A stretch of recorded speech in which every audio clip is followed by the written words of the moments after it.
If you're a parent fretting over your child's grades, then these next few minutes might change that. Our next guest is here to tell us why emotional intelligence is far more important than your kid's IQ. Education strategist Dwayne Matthews is here to shed more light on the topic. Dwayne, thanks so much for being here. Thanks for having me, Ben. So there's been a lot of talk over the past few years of AI, automation. They're going to be replacing people in the workforce. And you say that EQ is going to play an important role in helping establish those jobs of the 21st century. What do you mean?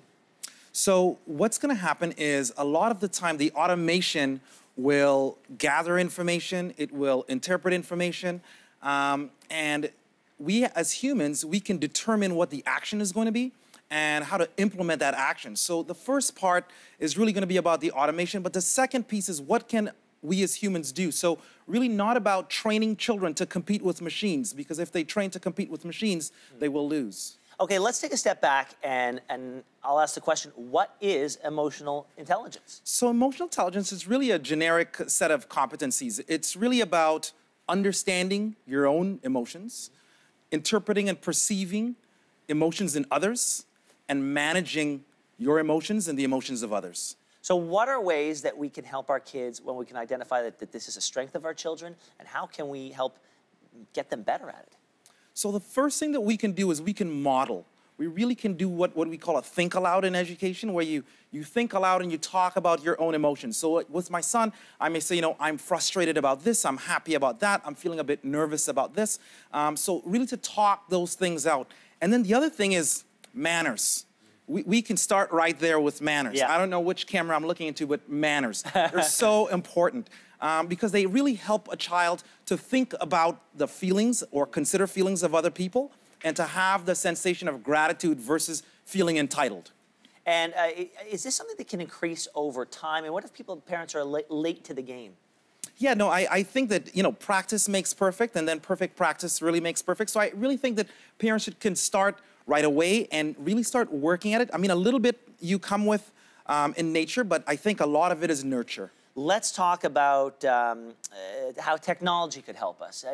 There's an app that you say could be very helpful in this attempt to sort of bring this emotional quotient out of our kids. Right. So I went into the Apple Store, and there's an app that I use called Stop, Breathe, and Think. Okay. And it's really, really good. And what I like about this app is that it breaks down just before every activity how you're feeling. So it talks about how does your body feel, how does your mind feel. It even goes into the emotions and goes into subcategories. And as you go through the process, you really get to explore that in detail. And so I think doing that on a daily is really, really important to help kids explore their own feelings and understand that other people have feelings as well. I've tried to do this a little bit with my kids when I feel that one of my sons might be spiraling out and he's sort of being led by his emotion and he's not really thinking rationally. I try to get him to take some deep breaths. I'll tell him that I'll leave the room for a minute, ask him to breathe and find a place where where things make sense for him, whatever that means in his own head, and then I'll come back and we can start over. And that tends to work.